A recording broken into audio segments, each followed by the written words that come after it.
In football, as the case may be, I mean, we've seen over time where beyond just Christian Chukwu, football icons would come and go without basically putting them in the map. I'm even checking them right after the years that they have served the nation. One would wonder why that has happened over the years. We have live with us to talk about this and to, possibly chart a pathway towards helping with those who are still alive and how we could treat them a lot better than what we've done in the past. Chief Ben Etiaba is a chartered accountant and a leadership expert. Good to have you. Good morning. Good morning, my brother. Delighted to be in your studio once again. Good morning. My pleasure. There's virtually nothing you would say about the Nigerian football without, speaking about the contributions of Christian Chukwu.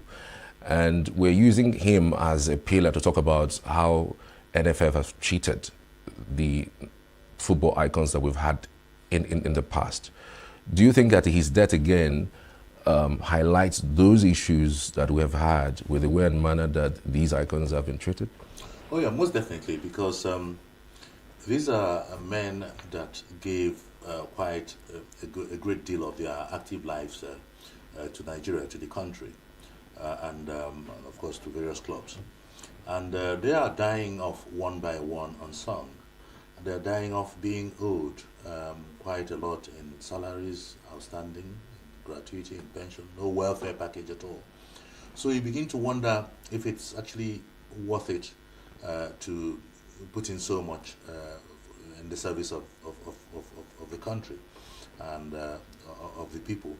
The case of Christian Chukwu, and he's not alone. I mean, we lost Stanley Okoronwo a few months ago. Christian Isedinso of Rangers died, Mecha dead. A lot of them dying, a lot of them old and frail, requiring adequate, sort of serious Medicare, but nothing is happening. And it makes me sad. I've tried as much as possible, the little I can do in terms of advocacy, in terms of letting our people know that we should come to their aid, since the government isn't doing much. Why can't we club together to see how we can help? So I feel sad that in Christian's case and a lot of the others, they are dying not just unsung, but dying without any welfare package that ought to have enabled them deal with their Medicare needs in their old age. It's a sad one for me to see. It has been a continuous thing. It does look like every now and then when someone dies, that's when we remember, oh, this thing hasn't happened. Is it a thing that you feel that it's predominantly a Nigerian thing? Because if you look at other icons around the world, they are actually well respected.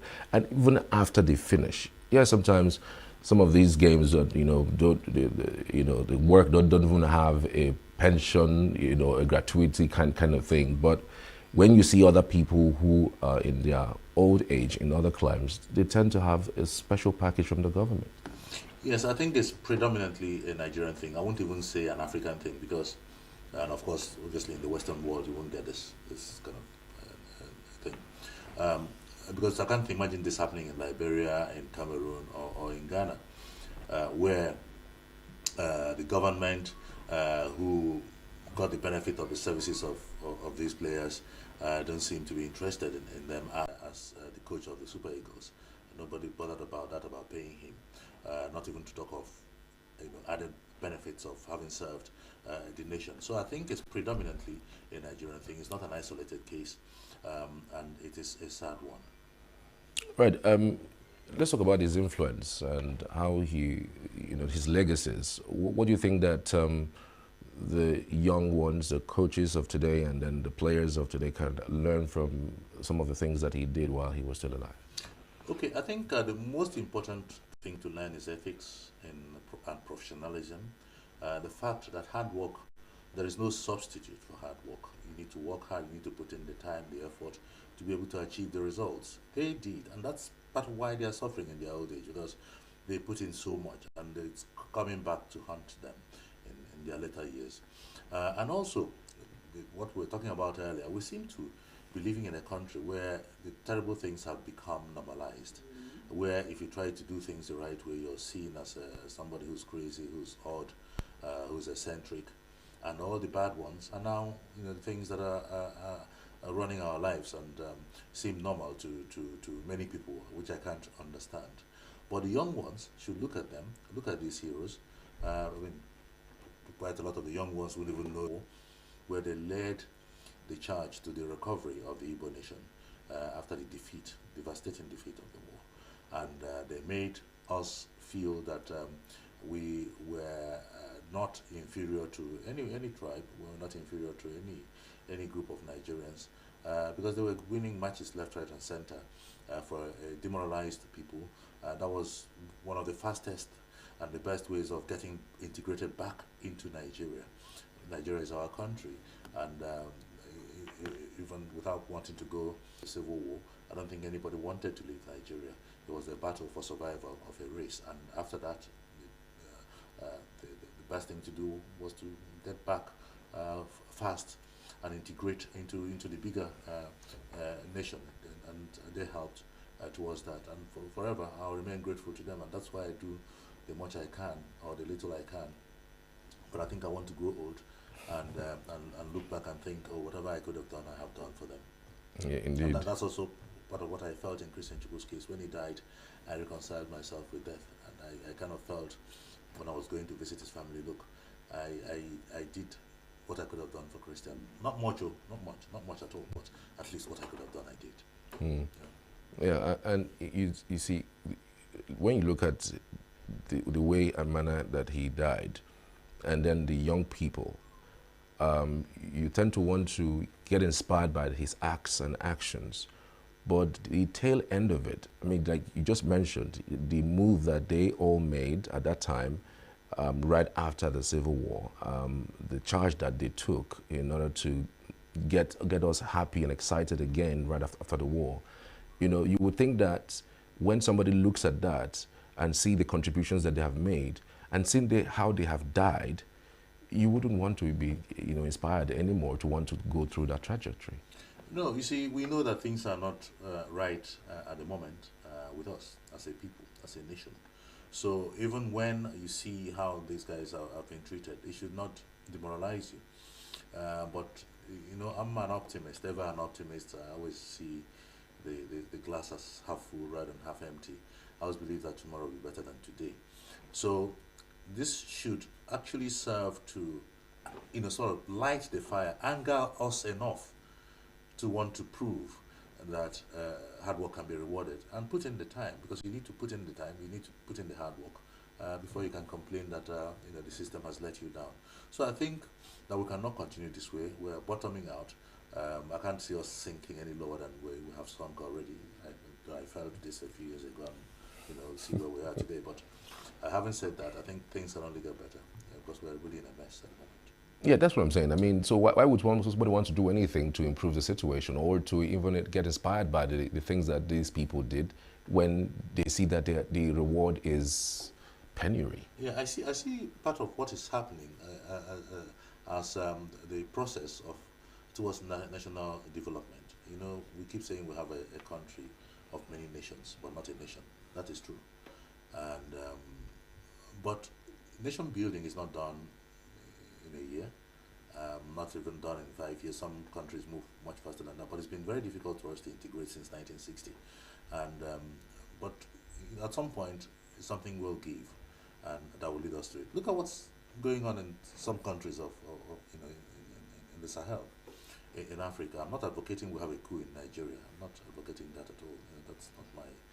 But you can have a visionary leadership that can take you from where you are to where you should be. That can happen. And who says you can't get it through democracy and through democratic means?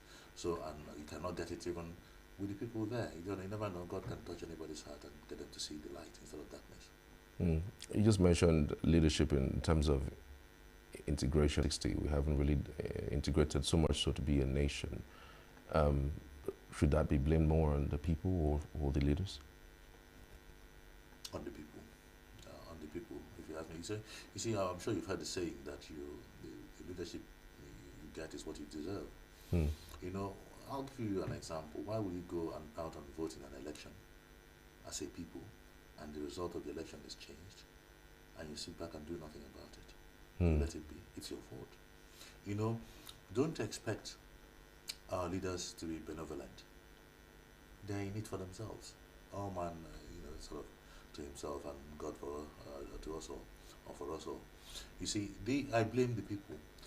For as long as we're willing to collect 1,000 naira or 5,000 naira on election day and bags of rice during campaign and vote for the people, because whoever we've voted for, because they've given us, we've sold our votes for 4 years for 5,000 naira, why are you complaining? Okay, and the ones you have not sold, they've done themselves by writing the results. So the people, there is something wrong with us.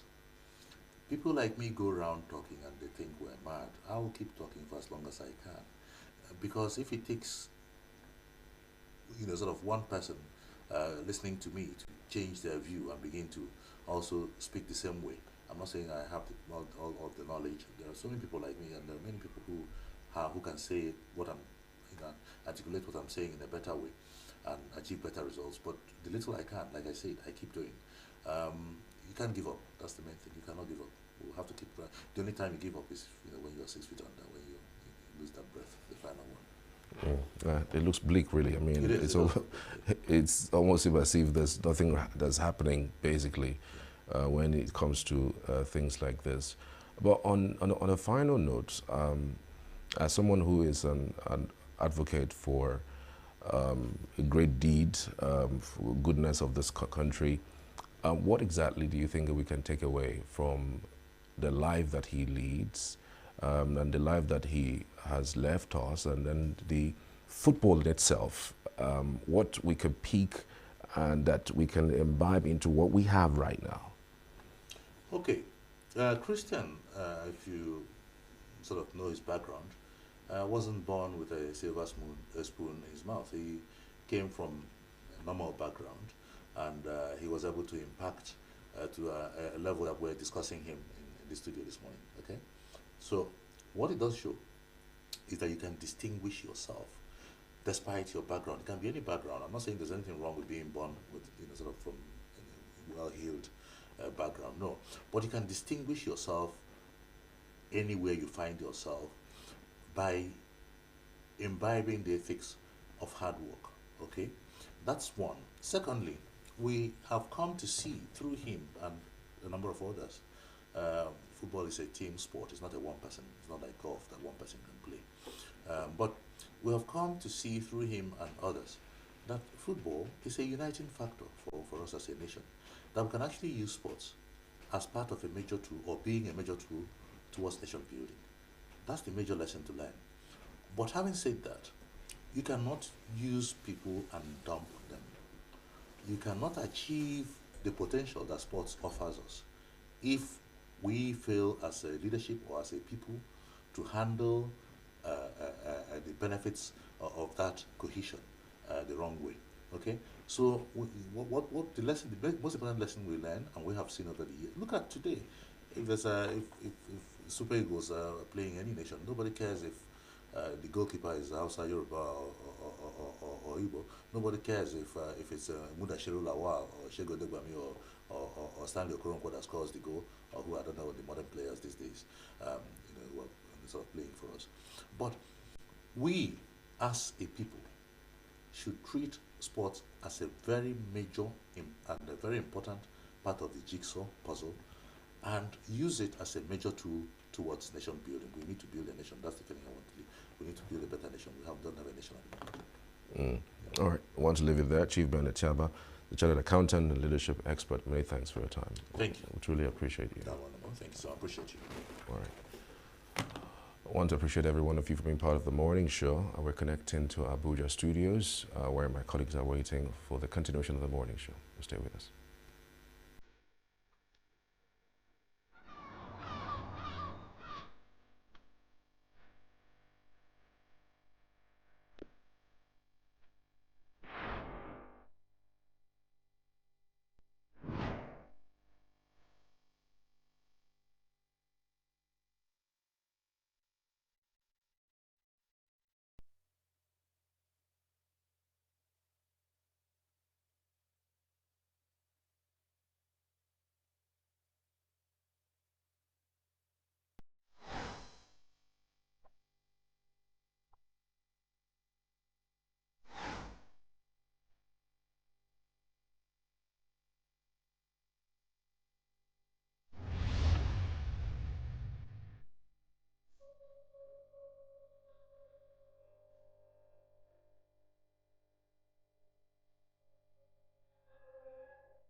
With a population of about 36 million people, the Southeast is awash with stories.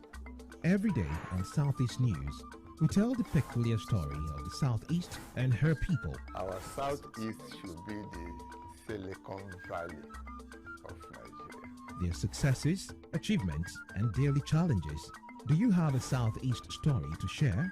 Community achievements and challenges, completed and uncompleted projects, bad roads, water scarcity, erosion, flooding, insecurity, or even disagreements? Bring it on to Southeast News. On Southeast News, no story is too big or too small. Southeast News. Let's tell our story. Showing Signature TV every weekday at 4 p.m. WAT, 1600 hours GMT.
So how much of our local governments do our people even engage with? So many persons would say that most of the complaints should begin from our local governments. But most of the times when we speak, everybody speaks of the federal government, and speak of the state government. But sometimes we forget that there is a government at the local level where we should be engaging with first. That particular bad road in your locality should be taken care of first by the local government, not the state or the federal government. That market that seems to be very dirty, that unpassable road because of dirt, should be, cleared by the local government, not the federal government. But then how much of that do you think that our people even engage with? Today we'll talk about the physical autonomy of the local government and good governance as it relates to the participation of Nigerian people. We have with us live in the studio Nze Chimoroke Nwosu. Is a public affairs analyst. Thank you so much for joining us. Good morning. Thank you for having me, Tess. Yeah, good morning, Nigerians. The issue we are about to talk on is a very crucial matter, very critical to the development of the country and any nation, to say, in the world. Because when you know Nigeria run a federal system with a three-tier governance structure, the local government, the state government, and the federal government. But unfortunately, because of the high-handedness, the usurpation of the local structure by the state and federal government, people at the grassroots level, which is the local government, do not know that there exists a government at their backyard or in the front of their yard. So most times, everybody look up to the Abuja structure or the state capitals, without knowing that there's a government beside you, before you, or behind you, which takes care of your immediate environment. And this government is powered by law. The same constitution, the same law that the federal government is running, is the same constitution that the local government had to run. We have issues that have to do with exclusive list, which is that of the federal government, concurrent list, which is for the state, and the residual list, which is for the local government. And the Carl Jung said that you cannot change anything in life except to accept that thing or get involved in those things. And our people, the citizens, can never assess good governance in the country except they begin to get involved in the governance of their local areas. From the local, you get to the state and the federal.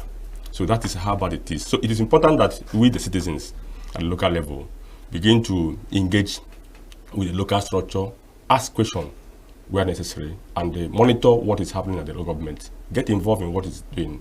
That way, we can be able to experience good governance from the local level to the state level and the federal level.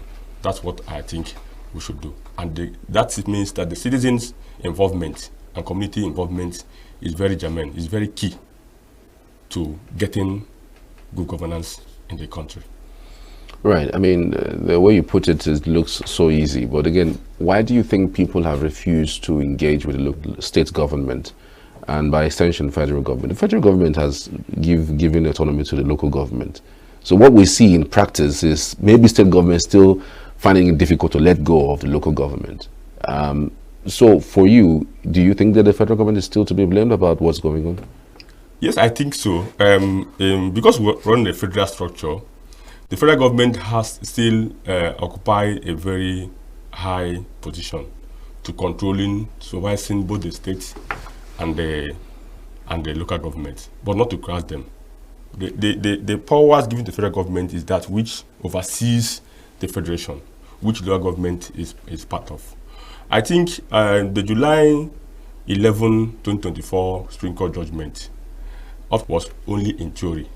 It's in principle, but not in practice. Fortunately, that is so.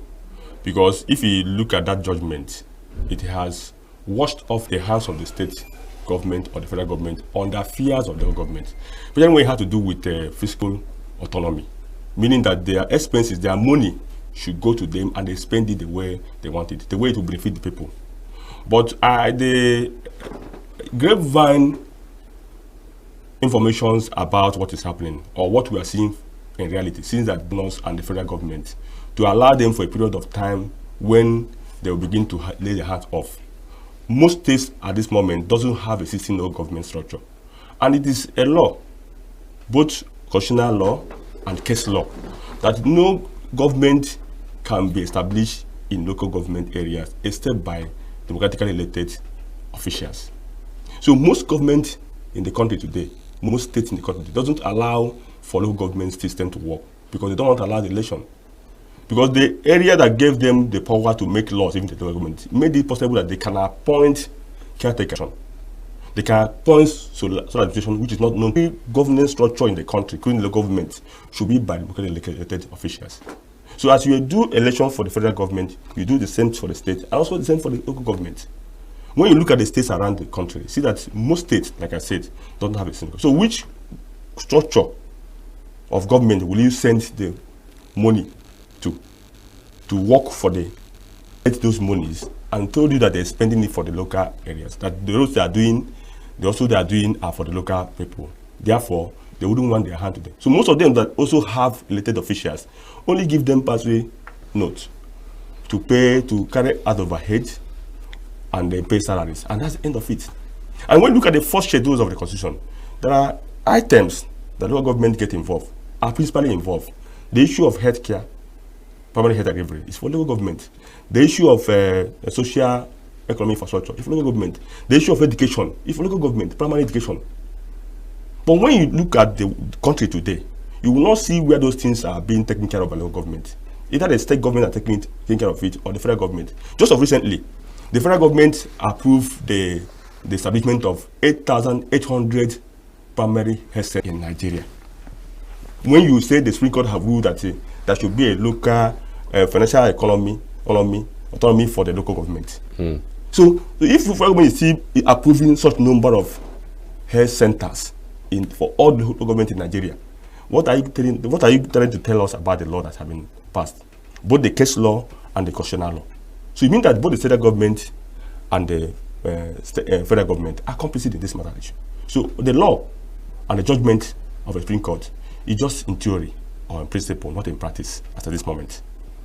So what do we do from here? Because again, at that time, it looked like the governors are the ones kicking against it. In fact, at some points, a certain local government service commission in somewhere in the southwest said that they don't want this law, that in fact the money should be going to the state, that they are okay the way they are. I mean, I can imagine somebody touting that you're going to be free from something, and you are saying no, you want to remain in bondage, you know, given the scenario that is played at that time.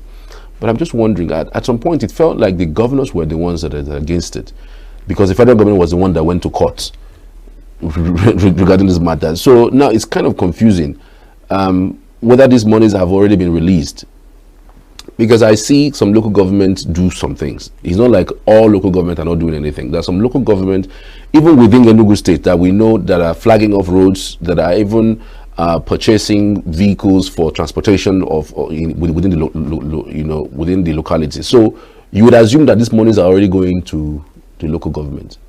So it's not a sweeping statement saying that the local government are not really doing anything. I laugh over the matter. I know why I made that generalized statement, because when you use ENUGU state as a case law on this matter, or a case scenario on this matter, you see that in the current administration of local government in ENUGU, sometimes in recent past, the only local government that tried to do things the way it should be done will be applicable when the local government had been elected, I think. But that's not the case. It is case when we see it from the argument. But when you go into the corridors of government, see that that's not the case. Most of the road today, but the women feel they don't have the trust. There is trust deficit between the state officials or government at the state level and that of the local level.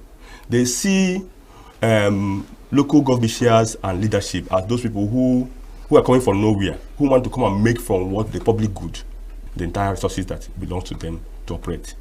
So if up to this moment, the structure of local government had not been set up in the entire local government in ENUGU. When I mean the entire local government in ENUGU, when I mean the structure, you know, as you have commissioners in the state, so you have supervisory councillors in local government as I carry out the day-to-day functions of the local government activities. But up to this moment, none of those supervisory councillors have been appointed in ENUGU state. So in that regard, will you tell me that percentage, even chief of staff, so to say? But the structure you have at the federal level should be the structure, maybe in a small size, what you have also in the local government. Recently, the federal government brought out the list of those who they will put in their payment rule from the federal government. Those councillors, vice councillors on health, on education, on works, and what have you, are the people that are supposed to receive their salary from the revenue source. But because these structures are not already there in the state, who will they raise the money to? So I'm only calling share if the stock whatever. I see local government officials, those are in public works, who come to our village then to try to make people to stop them from allowing their heads, goats and sheep to make money. But today, is it happening again? It doesn't happen. I see them come for healthcare, sanitary inspection. When they want to come to our village, people will be running heater to clean their kitchen, clean their compound, keep everything clean. That's the little residual, the forestry guards are local issues. If the federal government, the segment carry everything, the vice chairman, they are living are not safe for them. There is no amenities there to enjoy. I was going from one local government the last Saturday. I saw a very magnificent building of local government headquarters.